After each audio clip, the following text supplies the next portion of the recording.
Welcome in. We're back. We're back. We're back. One time only. One night only. We're back for now. Here in Springfield, Missouri. Keep it going. Keep it going. The Grammy-winning song. The Missouri Sports Podcast intro won 5 Grammys. Did you know they played the podcast intro song in the Super Bowl? That's true. That's true. Man. And now we're playing Drake in the NCAA tournament. Oh. It always comes full circle. You know what it is. It's the Missouri Sports Podcast. We're here from Springfield, Missouri. How you doing today, Kyle? Doing great, Cameron. It's good to be back. Feels good. Feels a little weird, but mainly good. Yeah, we had to jump on the microphones to talk about this Missouri Tiger basketball team go into the NCAA tournament. How could we resist? Give the folks a little treat while they're filling out their brackets. I don't know. Should we just jump right into it? Go ahead. So much has happened. So much has happened. Where do we leave off? I think the world was in a better place when we left off, but Missouri won a bunch of basketball games since we last talked, and then they lost some games. Highs and lows, I think maybe like one of the highest points of any Mizzou basketball season I can remember was the Alabama game, beating Kansas. We got to talk about that before we went on hiatus. Mm-hmm. But yeah, I mean, what a season, and perhaps even the best is yet to come, maybe? I hope so. Yeah, I think at times in this season, I was thinking this is the best Missouri team that we've seen in a really long time. Definitely kind of rivaling the season that we had 2 years ago. Mm-hmm. I think we were that was kind of like the best comparison, I think, was are we better than 2 years ago? Mm-hmm. At times in the season, I was wondering, are we as good as we were in 2012? Yeah. I'm not sure we got there, but there were moments in this season that it just felt like nobody could beat us. Yeah.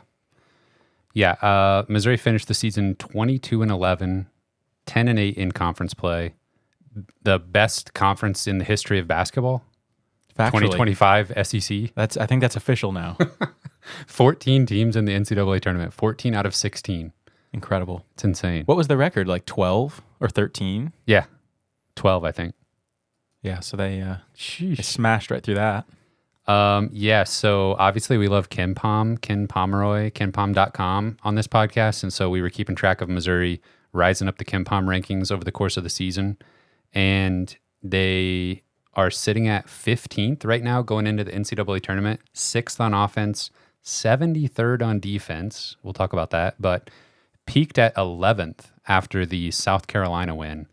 And that was the best Ken Pom rating for a Mizzou team since March of 2012. That was like the high point of Missouri basketball right there, March of 2012. Yeah. And it was early March. All downhill from there. Early to mid-March. Yeah. Yeah, I'm pretty sure even 2 years ago, we never got higher than like 40th. Ken Pom, especially 2 years, really, really hated Missouri's defense and rebounding. Yeah. That's still a struggle for us this year, but the rebounding, I think, is where we've made up some ground. Mm-hmm. And Josh Gray is helping out with that a lot. Yeah. 2 years ago, 9th on offense, 180th on defense. Yeah, I think ending the season 1-4 in SEC play, going into the conference tournament, that was rough, a rough stretch. It felt like lost a little bit of the magic there. Mm-hmm. Yeah, bad vibes for sure. Like limping into the end of the season and then Mark Mitchell getting hurt. Yeah. I guess he's going to be good for Thursday. Anytime you like hurt your knee, it feels like something that's just a minimum of like a few weeks. Yeah. So I don't really, maybe he just had like the most minor tweak you could ever have. I don't think we didn't actually see him get hurt though, right? I think it was in that first tournament game, but no, yeah. I didn't see it actually happen. But and they held him out of the Florida game. Mm-hmm. I'm still a little nervous, a little queasy there because I think Mark Mitchell just makes us so much better. Yeah, and I think we were a little bit lost without him. We still did beat Mississippi State without him, but it was tough. Yeah. So what did you think though? Like the SEC, I mean, they're just every game for a while was like a struggle. Mm-hmm. But there was a stretch there. Like I'm looking at the schedule here. Obviously, beating Florida on the road early in conference play, that was like, okay, this team might be for real, and we can at least play with anybody. But getting a road win that early, just like on top of already beating Kansas in non-conference play, that was like, okay, this is a tournament team. Now, can we run up a legit resume here? Right. Yeah. It wasn't a matter of if at that point. It was just how high can we go? Yeah. Yeah, I think objectively, Missouri's win at Florida was probably one of the best wins in college basketball this season. Just as far as toughest places to win, they pulled off an incredible game. Florida themselves won at Auburn. Yeah, that's probably that was, the best. Yeah. Yep, tough to beat that. But I mean, Florida's looking like maybe the best, maybe the best team in college basketball right now. Yeah. I think Missouri had the biggest win or beat Mississippi State. That was Mississippi State's worst loss at home was to Missouri this year. We beat them by what, 20, 25? Yeah. I think what was weird about Missouri's season was, which I feel like this has happened in years past, but it felt like the hardest part of the schedule was like front loaded, and we pulled off some crazy wins. And then when you looked at like we were favored in almost every game down the stretch, but we stumbled in a few of them, and a lot of them were on the road, which Vanderbilt was overtime as well. Yes, that game never should have got to overtime. That was really rough. The Oklahoma game, the first Oklahoma game at home, just beat the brakes off of them. That was incredible to watch. And then big win on the road at Georgia in that god-awful arena with that terrible floor. The worst. Bad atmosphere. What were they thinking? I don't know. Did you say the Big 12 basketball floor, the tournament? The only court I've seen that looks worse than Georgia's. What was happened? Hideous. Yeah. Who did that? Who was responsible for that? Did you see what it was close up? It's 12s. Yeah. And from like afar, you couldn't make that out. And like they had like a baseline shot of something, and I was like, it's just 12 Just 12s. over and just over. 12s. Yeah. Awful. I knew we could get producer Cameron going. It looked like one of those like magic eye books or something. Like if you unfocus your eyes, like a pattern was going to emerge. That was like, I don't know. So who thought that was a good idea? Are there even 12 teams in that conference now? I Who lose knows? track. No. Okay, well then Fraudulent it's just, 12. It's just really makes it even worse. But one thing that I want to complain about SEC basketball I know where this is going. is the officiating. And I don't know. I don't know if the idea is like, well, whoever gets out of this conference on top is going to be like the toughest, nastiest team in all of college basketball because they've just been beat to hell all conference season. Doesn't kill you, make you stronger. Something like that. Or maybe I'm in such a SEC bubble that I don't even know that actually officiating is bad all across college basketball. But it was actually the Georgia game, and I don't remember the commentator's name, but he was like one of the SEC Network C team commentators that they sent to Athens, Georgia that night. And he said it. He said what had been on my mind. And his sentiment did not land well. And I don't think he explained it very well, but I think it's kind of a losing argument when you say it out loud. But I think the refs have got to blow the whistle more. I remember that. Hear me out. To get the players to even think about defending without fouling. And I think as a Mizzou fan with my black and gold glasses on and my love for Dennis Gates, I think he intends to field a defense that plays defense without fouling. And then it turns into a football game. And then you got to do what you can. But how many times this year have we heard, first of all, like if you did a drinking game where you took a shot every time the SEC network announcers said, wow, it's very physical out there, you'd be dead a week into the season. Well, officiating's a thankless job, Cameron. Yeah, that is true. That is true. No, I mean, I agree, though. It does feel like back in the day, we used to be like, oh, this team really likes to kind of muck things up and they play physical. Well, that's the entire conference now. Yeah. And everybody plays where like, I'm just going to maul you until it gets called. They can't call them all. Continuously. Yes. They can't do this every time. I'm just going to keep doing it. And it does feel like a lot of SEC teams play with that style. And it is a little brutal to watch. But you know what's been a great addition to college basketball is the reviews. I'm so glad that they're able to review everything now. That might be the only thing worse than the foul calls in SEC play. Man, yeah, that's... Remember, there was one game in particular, I don't remember which game it was, but my wife just happened to be watching with me. She doesn't watch very many of the games, but it was the game where they just kept going to the monitor. It was like a 3.5-hour game. Yeah. And I was like seeing the ref's face in my nightmares of like the up close, like underneath camera shot of him like talking into the mic. Yes. I don't, it's absolutely brutal that they allow them to review every single play. Yes. And you're right though about how like, it's a losing proposition for the refs, I think. But I feel like the SEC as a conference has to get together and be like, this is not the product we want people tuning in for twice a week to watch their team. And I feel like you see it in games. Like I know Anthony Robinson like has had foul issues this year, but what I'm seeing is when he gets fouled a few times, he's like, whatever, I'll just throw my body right back at the guy. And then he's getting called for an offensive foul. And there's been a couple times where like Tony Perkins is trying his hardest to get to the rim, and he'll have an angle, get to the rim, get fouled and it's not called. And he keeps his cool the first time, the second time. And then when Tony Perkins loses it and is like at his wit's end, I'm just like, how are you letting this happen? Like, that's the whole point of the refs, is to like keep everything under control, make sure the players are following the rules. And if you're letting them just like break the rules every time by fouling, hacking at people's arms every time they drive, it's just not a good product. I would rather see the offensive player,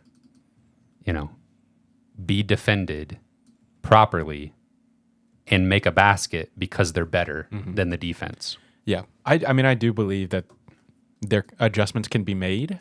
I think that because remember, within the last couple of seasons, remember they were calling charges like all the time. Yeah. It doesn't really feel like it happens anymore. No. And so I don't know what they did, but they basically passed some kind of legislation down. Yes. Like we're going to call this differently. You got to play it differently. Yeah. And they have. Yeah. And so I'm not sure exactly what the solution is there, but you have a theory that the NCAA tournament is hopefully going to be called a little bit differently. This might be pure cope on my part that I'm just like looking for anything to latch onto at this point. But yes, I have a theory that the NCAA tournament will be called more like, quality basketball that encourages offenses to be successful and doesn't reward teams for just hacking all the time. So like, and part of it is just pure spite that I just hope Texas A&M gets punished for their play style, basically. I hope Georgia gets punished for their play style, Vanderbilt even. I hope these just like teams that just hack you to death every time you try to drive get punished for it. And I do think if fouls are called properly, we know Missouri's bread and butter, one of their best attributes on offense is getting to the free throw line. Yeah. And so, and playing fast, causing turnovers, stuff like that. I just feel like this Missouri team, we know Dennis Gates has kind of made this offense one that is seeking mismatches, playing kind of an NBA style offense where they're going to try to get switches into mismatches they like and take one-on-one opportunities. And that lends itself to, if you have a mismatch and you beat your guy, his only option is to foul you. And sometimes in SEC play, we're getting the mismatch, we're beating our guy off the dribble, he's fouling us, and it's not getting called. Like, we did everything right, and they indicted me. And so I just think in the NCAA tournament, we're going to have better officiating, and there's going to be an emphasis on letting these teams that are good at offense be good at offense. Yeah. And if you can defend without fouling, good on you. But we're not going to let you just and if get you away can't, with stuff. You're just going to get called for it. Exactly. So yeah, I mean, but Mark Mitchell, like he made a living at the free throw line this year, and how good has he been? I mean, what a treat to get to watch him play this season. Yes. Has he been your favorite? Yeah, I mean, he's definitely brought like a skilled, like interior play that I just don't think we've seen. I mean, like Kobe Brown was kind of in that mold, but Mark Mitchell has been really, really special, and I'm not sure I knew how big of a impact he was going to make to this team like before the season. Yeah, and there was all of the opportunity in the world to make that difference, and I still didn't think that it was going to happen like it has. Tamara's been awesome. He's clearly just kind of like the heart and soul of the team. He's still just playing so efficiently. I still feel like you could turn up the volume on Tamara a little bit. Like just he could even take more shots, and I'd be totally fine with it. We saw that a little bit with Mitchell out. Yep. And then of course Caleb Grill's been awesome too. He's been such a blast to watch. Yeah, I was going to pull up him some of his pop-off games were incredible. Probably like peak of the season was Alabama, maybe at least like, it's just like how fun it was to watch him. I don't know about like statistics wise. Well, yeah, I mean, he had a double-double, 25 points, 10 rebounds, 10 of 11 from the free throw line. Mississippi State, he went 6 of 11 from 3. Those back-to-back games against the Mississippi teams, 5 of 9 from 3 against Ole Miss, and then 6 of 11 against Mississippi State. Those were huge wins at the time. Yeah, I feel like one of the biggest turning points in the last month or so, when it's probably correlated with Missouri not playing as well, is Caleb Grill is just clearly the focus on the scouting report for these other teams. Like, that's how you slow Missouri down, is you slow down Caleb Grill and you limit turnovers and you don't let us score in transition. Yeah. And teams have kind of figured that out. And I think that's kind of slowed us down quite a bit. But I mean, the last few games, like people are literally just like face guarding Caleb Grill. Like, don't let him breathe. Yeah. Super physical. Yes. When he's he's like getting into the paint, trying to run off of some off ball screens. Yeah. And they're like just wrapping him up sometimes. Yeah. That's unfortunately made a massive difference. And obviously the Mark Mitchell thing too. But Caleb Grill not being able to play as freely as he was a month ago has made a pretty big difference. I think Tony Perkins has been pretty impressive. I think he's was quite inconsistent, maybe the first half of the season, but there's been times where you can tell they'll like come out of a timeout and it's like, okay, Tony, we need you to be attacking the basket, getting to the rim. And it just feels like there's stretches where he can just turn it on. And when that's the game plan for a stretch, get Tony Perkins to the rim, they make it happen. And it feels like that works when like, okay, a team is really focusing on denying Caleb Grill the ball. And then obviously they're aware of what Mark Mitchell can do. So let's just throw a third option at him, which is Perkins, Bates, Robinson, Warwick getting to the rim. And the fact that we have 4 other guards who can just kind of create their own thing, get to the rim. Obviously Bates he gets in his bag sometimes with spin moves, fadeaways. Just the guard play out of even Warwick, he has little stretches where it's like not quite him taking over, but it looks like he's capable of it if needed. Yeah, Warwick has provided a nice spark at times.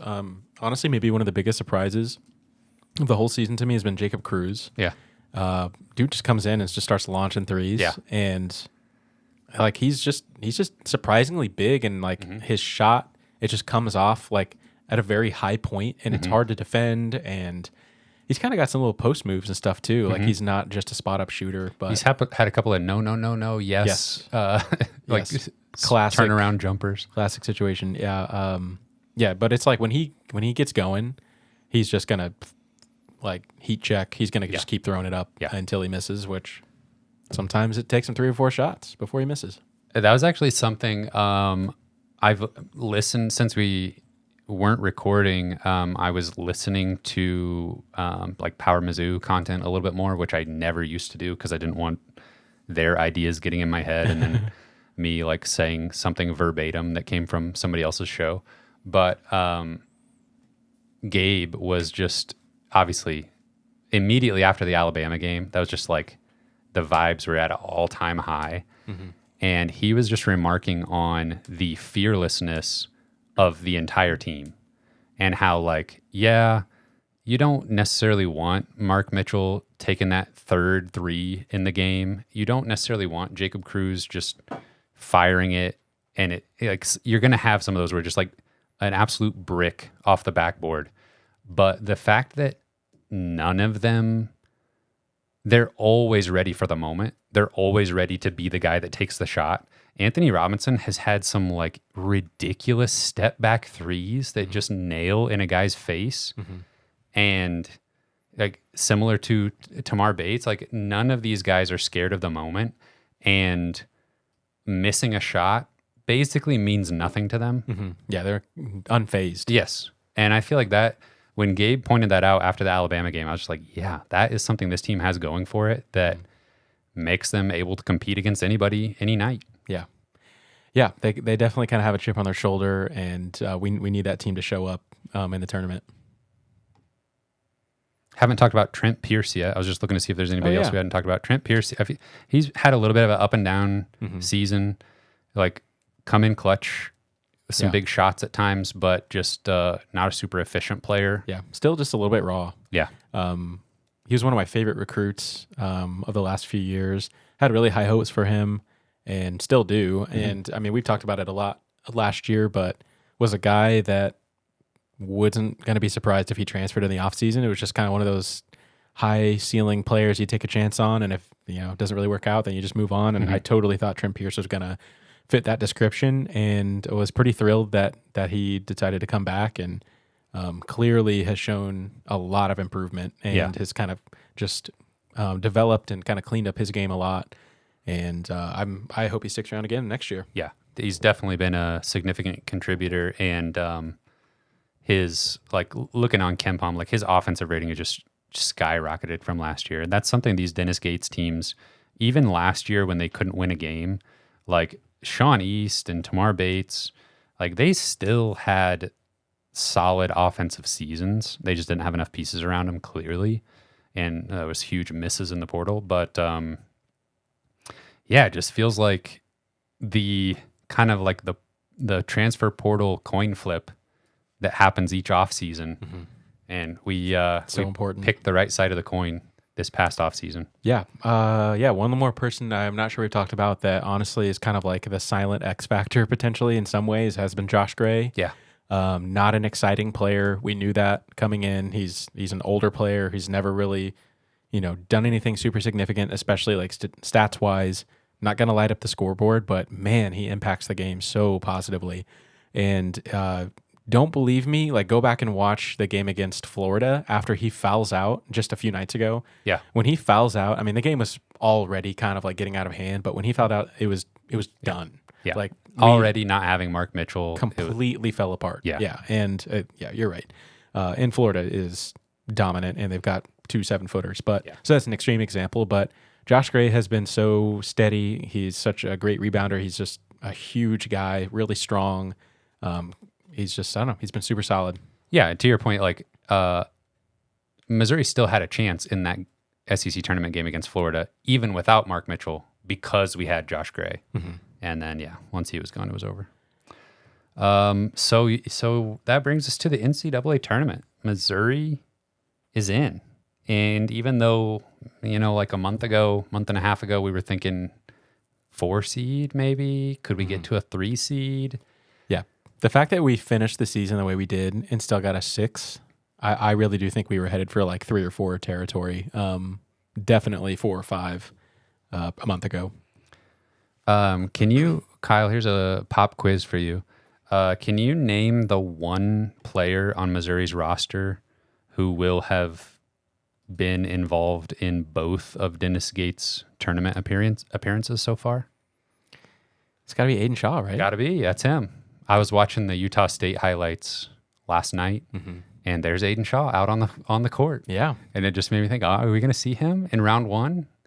He was like... He had some good minutes the other getting night. some decent minutes at times, but then seems like he's limited to when there's foul trouble or Yeah. a specific mismatch or matchup where you want to go big. He's a fun player, though. I mean, just obviously we've always known about his athleticism, and I think he just kind of surprised people the other night, and just was dunking the ball and getting some good rebounds and stuff. He's really fun to watch. But Missouri got to the 6th seed in the tournament. There was a lot of people saying 7 seed, but enough of a body of work there to bump Missouri up to a 6th seed. And I don't know, just like how I feel, a 6th seed feels so much better to me than a 7 seed. I don't know why. For sure. But matched up against Drake out of the Missouri Valley Conference, Drake went 30-3 this season, including 17-3 in the Missouri Valley. Although our very own Missouri State Bears took them to overtime twice. Yeah. Conzo Martin's Missouri State Bears. Yeah, and that's saying something. Yeah. Honestly, like I don't know. I watched Drake twice this year. It was both times they played against Missouri State. Yeah, that's interesting. Of course, Drake is coached by Ben McCollum, formerly of Northwest Missouri State. Mm-hmm. So I didn't realize how many Missouri kids Drake had on their roster. A lot of Missouri ties. He brought 4 players over from Northwest, including their star guard Bennett Sturtz. But they have 7 total players from the state of Missouri. And it just dawned on me, like, there's going to be a lot of conflicted Mizzou fans out there in the state of Missouri who are Mizzou fans through and through. But then this kid from their hometown is like playing against Mizzou in the NCAA tournament somehow. Yeah, honestly, like Drake is definitely a team I would have wanted to root for if we weren't playing them in the first round. Just such a fun story. And yeah, you mentioned it, like no one saw this coming. Everybody knows how good of a coach Ben McCollum is, but like, I mean, we're talking about guys from like Nixa, Missouri, Willard, Missouri. They have a kid from Willard, Missouri. Yeah, they've got, and they like play. That's where me and Cameron graduated high school. Yeah, yeah. I live in Nixa. Like random kid from Nixa plays on their team. Like we're talking about some small town Missouri boys who playing against Mizzou, who are about to play against Missouri. Insane. Yeah. What are the chances? But Drake's been a trendy upset pick. Oh yeah, and like the upset pick. Is it all because of the like clash of styles? I think so. I think that's a big part of it. And why does slow get the edge? I don't know. In the extreme clash of styles, I have no idea. But Drake quite literally is the slowest tempo team in the country, and it's not close. Not close. And I had to go back and see. I was like, okay, they're the slowest this year. Would they have been the slowest last year? Yes. The year before that? Yes. I had to go all the way back to 2015 to find an adjusted tempo in all of Division I slower than the 2025 Drake Bulldogs. Yeah. Yeah, Drake's opponents averaged 58 points this season. 58. So it's definitely a clash of styles here. We got Drake who gives up 58 points, and we got Missouri who's hits 85 just about every time they play. It's going to be really, really fascinating. And outside of the fact of like who's going to win, I think a lot of people will just tune into this game just to watch. But I've definitely seen all of the national media picking Drake. I also just think every single year when we're watching the selection show or whoever, these media people, they have to have a take. Mm-hmm. And I kind of just think they will usually latch on to some kind of mid-major team that's, shoots really well or has had, a lot of wins or something. Drake obviously fits that. They're a unique team. They've won 30 games, and they're just a really cool story. So I definitely feel like a lot of the media has kind of gravitated towards them. And, they're a good team. I think they're going to have a good game plan, but I don't know if they're going to have enough. Do you feel like also just like the Missouri Valley champion, if it's like one team kind of ran the Missouri Valley, won the conference tournament, that team has been pretty good usually and a trendy team to make the Sweet 16 or something. Yeah, I think the Missouri Valley Conference is kind of a storied conference in college basketball, and maybe I'm a little bit biased because I just live in this area and I've watched it a lot growing up and stuff, but there have been a lot of good teams kind of the Missouri Valley, and I think it used to be kind of like a multiple bid league. It's not anymore. Yeah. but those are the glory days. Glory days for sure. But I don't know. Yeah, Drake's had an awesome season. I don't want to take anything away from them. Awesome story for sure. But yeah, I remember watching them early this season in like one of those early season tournaments, and they played. I watched them beat Miami. Oh, really? And like FAU, I think. And I just remember being like, oh yeah, Drake with this Northwest Missouri guy. That's an interesting story. And yeah, everything runs through Sturts. Yeah. I mean, he's number 1 in the country in minutes played. Wow. So he basically plays every minute of every game. And actually, they have the number 1 and the number 2 players in the country in minutes played. Wow. Mitch, they're just going to Mascari. a lot of overtime, a lot of overtime games. That's why. Maybe. But yeah, so and Sturts is only a junior. But yeah, those so they basically have 3 guys that they'll play the entire game, barely rest. And then outside of that, they have another 6 guys that will contribute. So they go 9 deep typically. But they're a little limited size-wise, although I was like their guards are pretty good size, 6'4", 6'5". But their post players are like 6'6", 6'7", 6'8". So I feel like Missouri's got a size advantage. And honestly, I don't know, just like from an athleticism standpoint, Missouri, obviously, this personnel that Drake has fits their style of play. They don't want to be running up and down the court. They want to be controlling the pace, dictating how the game flows. And they've been able to do that in the vast majority of games this season. Mm-hmm. And we've seen Missouri, I mean, Missouri has had a couple times, I'm trying to think of like playing against Texas. That was a game where Texas was able to slow it down, make it super physical. Missouri was not able to get out and run, and Missouri only scored 53 points. Like that's Missouri's worst game of the season, at least scoring-wise. But I'm looking at even like scoring 83 at Florida is just not, that Drake has not seen this type of offense. Right. Yeah. Missouri's top 10 offense in the country. Yeah. Yeah. I think that was going to be my biggest takeaway is Drake has not played anybody like Missouri, and especially like stylistically. I think Missouri's going to be able to push Drake into an uncomfortable place, and these guys can probably play all these minutes because they're playing really slow. Yeah. And if Missouri's playing chaotic and making them run up and down the court like twice as many times as they're used to, like I just don't know if they can stay as effective as they would normally be in a slower paced environment. Yeah, and Drake is 46th on defensive efficiency on KenPom. They turn you over, but their field goal percentage defense is not anything incredible. So they're like obviously super slow paced, but similar to Missouri in that the field goal percentage defense, not the best, but they're getting turnovers. And they actually have, Drake has the number 1 steal percentage defense in the country. So that's an interesting stylistic fit there where both teams are going to try to do a little bit of the same thing on defense, but Missouri's going to try to use those turnovers to take off and run. Whereas as soon as Drake gets the ball, they're throwing on the brakes. Yeah. And so I feel like, obviously, I just feel like this is going to be one of those games where like the score is going to be fairly close for a while.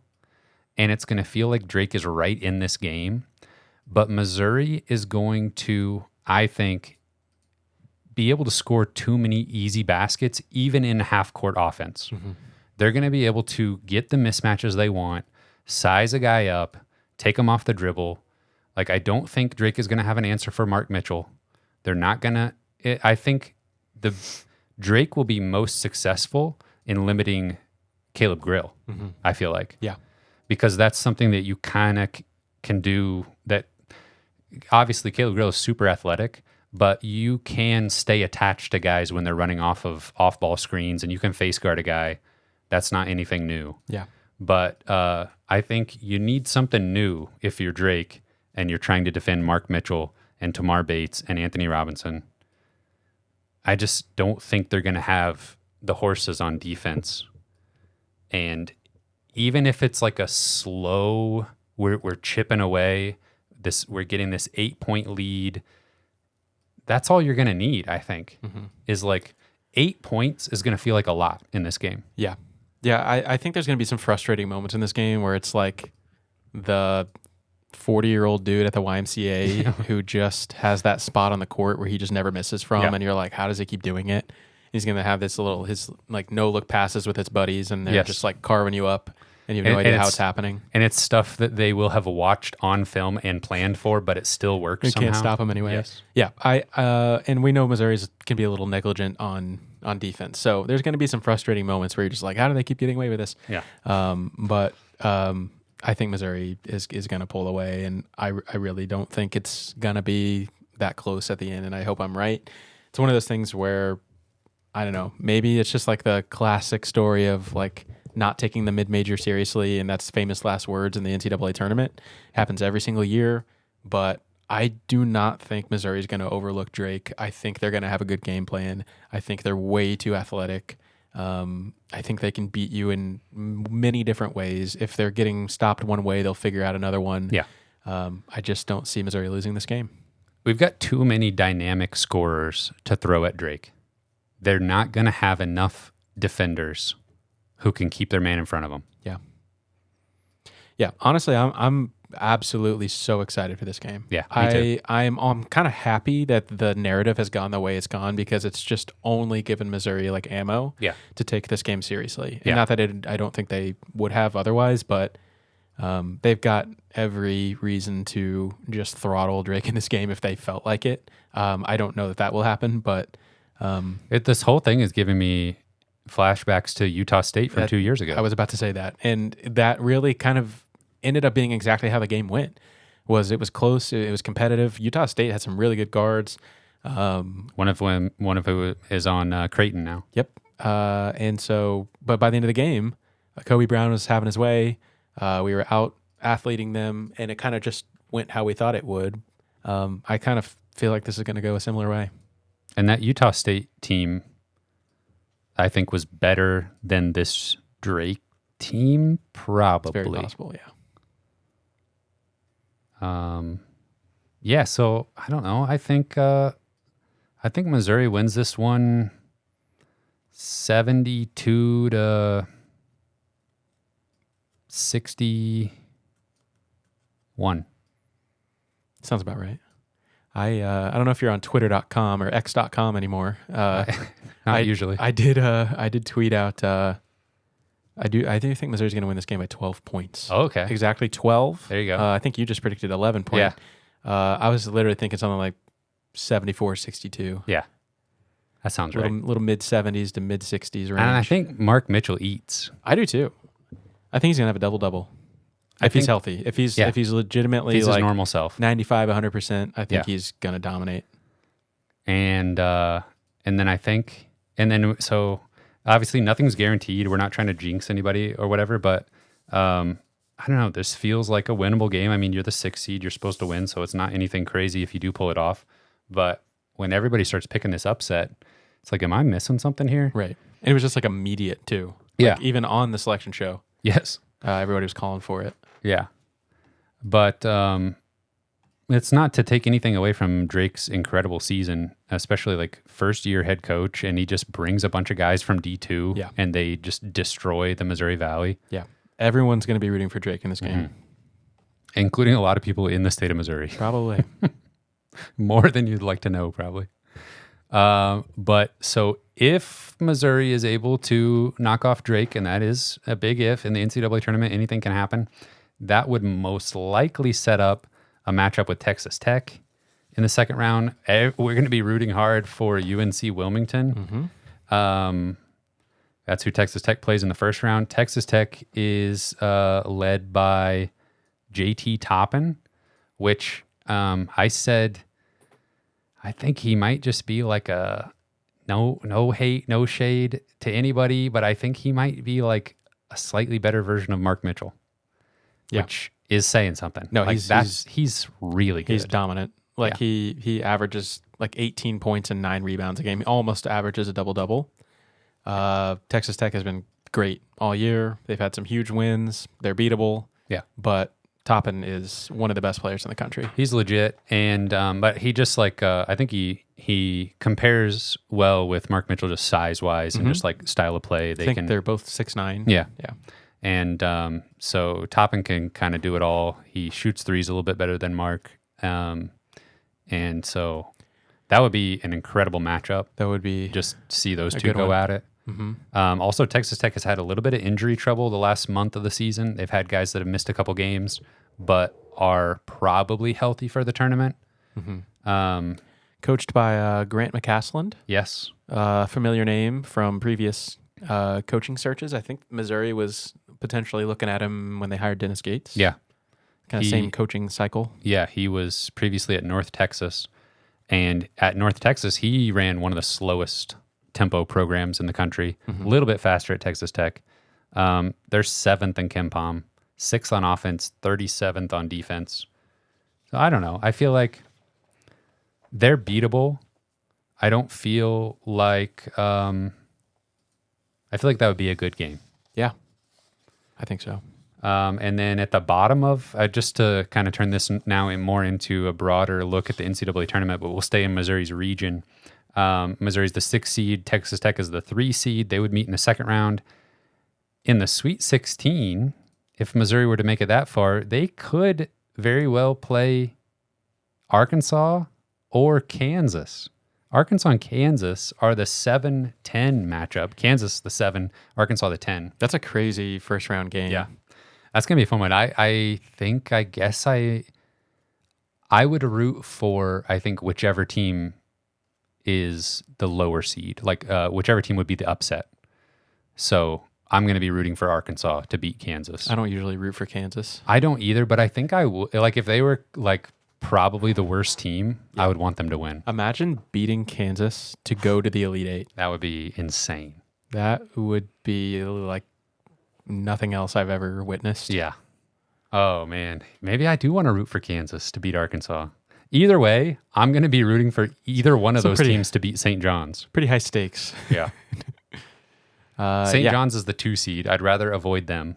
St. John's, now they play a little bit of that just maul you to death defense, right? Yeah. They're somebody I think, in our, number one KenPom team on defense. Somebody in our Discord, it might have been Tim, said something like they like play defense like animals or goblins or something. They play defense animal style. Yeah. They go goblin mode. Yeah. Number 1 KenPom defense, St. John's, 65th on offense. They're the 2 seed. So if we're worried about St. John's, that means we've won 2 games, and it's a good problem to have. Yeah. But yeah, let's beat Drake. Go ahead and UNC Wilmington beat Texas Tech. Well, we got that luxury a couple years ago, and it didn't end well. Yeah, I want still it again. take it. I still take it. So yeah, Omaha, do your best. But I'll take the upset. Like, give me Kansas or Arkansas over St. John's, and then Missouri beating either one of those terrible teams to go to the Elite Eight, and play Florida for a chance to go to the Final Four. Yeah. We need what? We need Oklahoma to knock off Florida in the second round, something like that. Not gonna happen. No. Yeah. So, but Missouri's a 6 seed. There's a path. Yeah, it's possible. Auburn, number 1 team, number 1 overall seed. Janai Broome. This time last year, I was like Auburn all the way. Janai Broome's the best player in the country. They're going to win it all. I think maybe they got upset in the second round. I think so. Duke, obviously one of the favorites. I've been filling out a bunch of brackets on ESPN.com. It's hard not to pick Florida to win the whole thing. Yeah, I think Florida's the best balance of offense and defense. They've played an absolute gauntlet. They've got the skills and the athleticism to go all the way. Yeah, that was not a fun SEC tournament game against Florida. I didn't care for that. Yeah, they kind of just kept us at arm's length the whole time. They got up, what was like 10-0 to start off the game, and then we just never really got that close. We brought it within 4 a couple times in the second half. And it was like back to 9. Immediately. Yes. Yeah. I feel like I was just kind of going to throw out some like upset picks or teams that I like. I feel like everybody likes Gonzaga. Yeah. But how about Gonzaga being ranked 8th overall on KenPom? Yeah. Like the number 8 team in the country on KenPom, and then they get an 8 seed. Kind of crazy. I would like that's kind of insane for Houston. Like assuming Gonzaga beats Georgia in the first round, they will. That's kind of insane for Houston to be like, oh, we got to play a top 10 KenPom team in the second round. It's a top 10 KenPom matchup in the second round, assuming they get there. That's bizarre. Yeah. And also Gonzaga, I was looking at the luck metric on KenPom. And so Gonzaga, it makes sense. They're the number 8 team in KenPom, but their record doesn't reflect that. KenPom says they should have a much better record than they do. They're the 341st luckiest team in Division I. So they've had some bad breaks, and it feels like they could just go on a run here and just like steal Houston's path to the Final Four. Yes, steal their soul. I don't know. I feel like I like Iowa State's got some injuries, so I feel like maybe New Mexico's kind of a team up there in that region. They're a 10 seed. If they could upset Marquette, I feel like they could give Michigan State a run in the second round. Yeah, Michigan State's kind of a weird one. They're a very balanced team, but they're solid. I kind of like 13 seed Yale over 4 seed A&M. Yeah. I think that could be an interesting one. And that goes with my theory of A&M. It does. Play style will get punished in this tournament. So let's go for that. We mentioned the guard Ashford, I think his name was. Stephen Ashford. Yeah, from Utah State, who's now in Creighton. They've got Ryan Kalkbrenner. Yep. 4-time, whatever conference they're in, Defensive Player of the Year. Ryan Kalkbrenner. He's got to be like 30 now. Yeah, he's been in college basketball for a while. He got a 5th year, right? This is his 5th year, and he was never hurt or anything. I don't know how that happened. 5 full years of basketball, I think. Just like him. So the decent chance they'll match up against Auburn in the second round. Yeah, that was a pretty unfortunate draw, really, for both of those teams. I think Creighton's a pretty good 9 seed, and but they're gonna have to play the best team in the country, second round. John Tonje and Wisconsin. That's a weird one. Yeah, that is weird. Yes. What happened last year with John Tonje? He had a hurt foot or something, right? I guess, man. I mean, it's not like that team would have been good even with this year's version of John Tonje, but man, I mean, he could have put up some points. Legitimately, he has been one of the best players in the country all season long. Just out of first nowhere. team Big Ten. It's like one of the highest scoring Wisconsin teams like ever. Yeah. Yeah, they're a 3 seed, and I feel like they're getting slept on a little bit. Yeah. Yeah. What if we get like a SEC championship game? That'd be wild. Like get a Florida versus Tennessee or something like that. I don't know. I think you're kind of down on Duke. You're not believing in Cooper Flagg and Duke. I just think they haven't really been challenged. I mean, it doesn't mean they're not good. I mean, obviously they're very good. I mean, Flagg got hurt in the ACC tournament. Like, looked pretty serious. Like they had to wheel him off in a wheelchair. Yeah. With an ankle injury. And I mean, maybe he was being dramatic, but that feels like that's not something you bounce back from like 100% in like a week or less. I'm not saying they're going to get bounced in round 1 or something, but I don't know what it is. I don't see Duke winning it all. I think they very easily could make a deep run still, but I think they're going to get challenged. But they're in the same quadrant as Alabama. And Alabama's got a similar injury situation. I think Grant Nelson, he got hurt in the SEC tournament, and I'm not sure he's going to play. And I think Alabama's a different team without him. Yeah. So the 1 and 2 seeds there maybe have some weird kind of injury stuff going on. I can't remember who the 3 is in that quadrant. That's Wisconsin. Is it Wisconsin? Yeah. Yeah, Gonzaga, Graham Ike. Is that how you pronounce it? Yep. I wish that was the guy that I wish would have come to Mizzou 2 years ago. He transferred from Wyoming, Yeah. I think. Yeah. And weirdly enough, this Drake team has 2 transfer from Wyoming on it. Oh, really? Yeah. And they've got a Nemhard. Ooh. If you got a point guard named Nemhard, you're going to be pretty set. good. Yeah. So Gonzaga, they went and found another one of those. Will Wade back in the tournament with McNeese. Didn't they used to be called McNeese State? They did. That they had a rebrand? They dropped the state. Wow. Good for them. McNeese is not a state. They It's- probably heard that too much. They probably heard Like, their all right, feelings. fine, we get it. We're just McNeese. They're a trendy pick to upset Clemson. Yeah, I like that. I kind of wanted to match up with them when I thought Missouri could be a 5 seed, Yeah. just to beat Will Wade. Yeah, Missouri's gonna probably win the whole thing. Probably win it all. Yeah. Be my guess. No, probably. If they're making a deep run, you're probably going to see us again. Yeah, that's true. They make the Final Four this year. Then next year when we unleash Trent Burns, There you go. that's the championship run. Yeah. You were talking about Kobe Brown earlier, though, and I feel like we talked preseason, this idea of like Mark Mitchell, we don't have like a great 5, so Mark Mitchell's going to be the biggest guy out there on some small lineups. Mm-hmm. And then next year, this coming off season, is when he has that Kobe Brown junior to senior year transformation where he like gets to be the wing he's always wanted to be. There you go. And he figures out that 3-point shot. And we got Trent Burns out there, baby Wimby, Yes.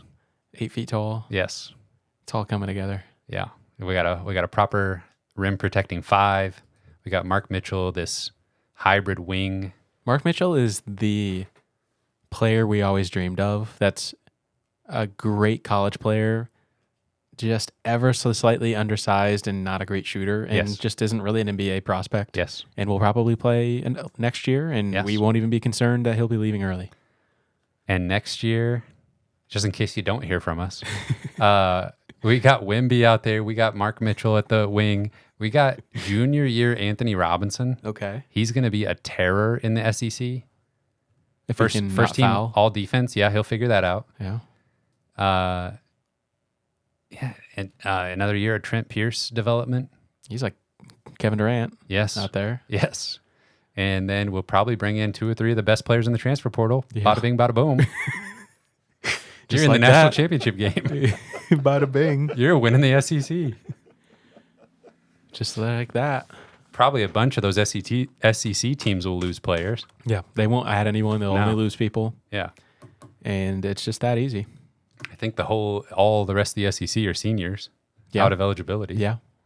Yeah, we won't even know anybody next year. Maybe they'll give Ryan Kalkbrenner a 6th year and he'll come to Mizzou. Oh, well. If he can come back, I'm sure it'll happen. Come back home. All right. I feel like we could drag this on for a long time. We got to call it at some point.